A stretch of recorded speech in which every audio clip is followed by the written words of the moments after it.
መጽሐፈ ጥበብ ምዕራፍ 16 ይገባቸዋልና ስለዚህ ነገር ጣዖቶቻቸውም በሚመስሉ አጋንንት ጠፉ። በብዙ በሚሆኑ ትንኞች ክፉ የሚሆኑ እነዚህ ተጨነቁ። በጠላቶቻቸው ፊት ለወዳጆች በጎ አደረግህላቸው። ፈቃዳቸውን ሊፈጽሙበት ምግብ ሊሆናቸው ታናሽ ሰጠኋቸው።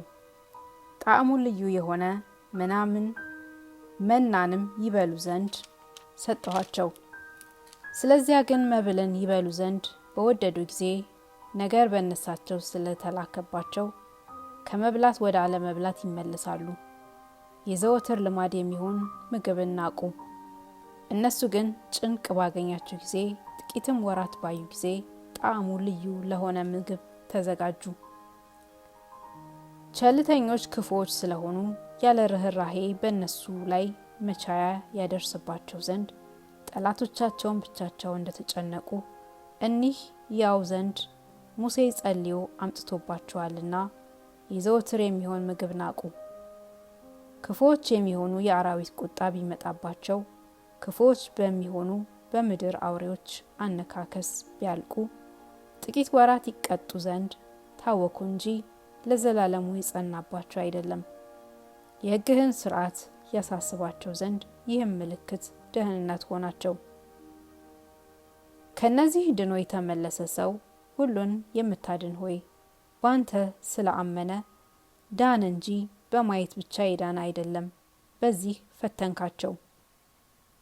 የተቆናጣጭ ዝንብና የአንበጣ አነካከስ እነዚህን አጥፍቷቸዋልና ከመከራው ሁሉ የምታድን አንተ እንደሆንክ አሳመንካቸው። በእንደዚህ ያለ ምሳሌ ልትፈርድባቸው ይገባቸዋልና ነገር ግን ለነፍሳቸውም ደህንነት አላገኙም።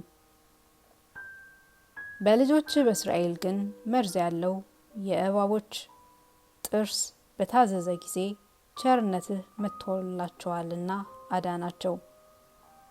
ሕግህን ለማሰብ ይህንን መከራ ቀምሰዋልና ፈጥነው በጽኑ ክህደት እንዲወድቁ ተአምራትህን ከማሰብ ወጥተው በመከራና በሌላ ስራ እንዳይወድቁ ፈጥነው ዳኑ። አቤቱ ሁሉን የሚያድን ቃልህ አዳናቸው እንጂ የሚጠጡት እንጨት የሚቀቡት አስማት ያዳናቸው አይደለም። ለሕይወትና ለሞት ስልጣን አለህና ወደ መቃብር ታወርዳለህ፣ ከመቃብርም ታወጣለህ። ሰው ግን በክፉ ይገላል። ነፍስ ከስጋ ከተለየ በኋላ አይመለስም። ከስጋዋ የተለየች ነፍስ አትመለስም። ከስልጣንህ ግን ሸሽቶ መዳን አይቻልም። ሸሽቼ አልመጣሁም ማለት አይገባም።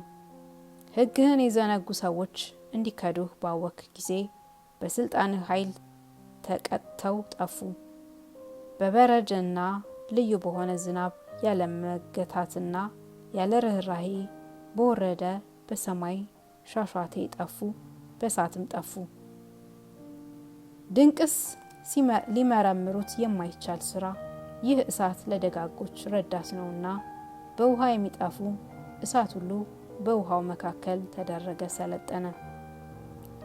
እግዚአብሔርን በዘነጉ ሰዎች ላይ የተላከ የእሳት ማቃጠልን እንስሳትን እንዲያቃጥል የለመደ ሆኗልና ነገር ግን ይህን ባዩ ጊዜ በእግዚአብሔር ፍርድ እንዲጠፉ ያውቃሉ። በደለኛ የምትሆን የግብጽ ፍሬን ያጠፋ ዘንድ የእሳቱ ሰራዊት በውሃ መካከል ፈጽሞ ይነድ ነበር። ስለዚህ ስለ ፍሬው ፈንታ ያለቆችን ምግብ መገባቸው። ያለ ድካም በሰማይ የተዘጋጀ ከሚጣፍጠው ሁሉ ጣዕሙ የሚበልጥ ጣዕሙን ሁሉ የሚያስንቅ ህብስትን ሰደድክላቸው። የሰማያዊው መልክህ አራያው መና ለልጆችህ የፍቅርህን ምልክት ገለጠ። ከዚህ ከመናው ለሚበላው ሰው ጣዕሙ ይዘዋወር ነበር። ከምግቦችም ወገን ያሰቡትም የወደዱትን ለመፈጸም ፈጽሞ ያገለግላቸው ነበር። ውርጭና በረድ ከእሳት ጋር ጸንተው ቆሙ። እሳቲቱ በበረዶ መካከል እየነደደች በዝናሞች መካከል ቦግ ቦግ እያለች ግብፃውያን የዘሩትን ፍሬያቸውን ፈጽማ እንዳጠፋች ያውቁ ዘንድ አልቀለጡም። እስራኤል ዳግመኛ ይህን በተመገቡ ጊዜ ራሳቸው የሚመገቡትን እርሻቸውን ተዉ። ሁሉን የፈጠርህ ፍጥረቱ ሁሉ ላንተ ያገለግላልና የሚመልክ መቻያህ በግብፃውያን ላይ ታመጣለህ። ወዲህም ባንተ ወደሚታመኑ ወደ እስራኤል ይደርሱ ዘንድ መናህን ትሰጣለህ። ስለዚህ ነገር ስጦታህ መና ወደ ስራው ሁሉ እየተለዋወጠች በለመኑት በወደዱት ምግብ ሁሉ ታገለግል ነበር። አቤቱ ባንተ ያመኑ ሰዎችን ቃልህ ይጠብቃቸዋል እንጂ ሰው የሚመገበው ልዩ ልዩ የሆነ የዘር ፍሬ ብቻ እንዳይደለ የወደድካቸው ልጆችህ እስራኤልን ያውቁ ዘንድ እየተለዋወጠች ታገለግላቸው ነበር። ብላሽ ሊሆን እሳት የሚያጠፋው መና በጥቂት ፀሐይ ሙቀት ሞቆ ቀልጧልና የሌሊትነህ ይታወቅ ዘንድ ነው።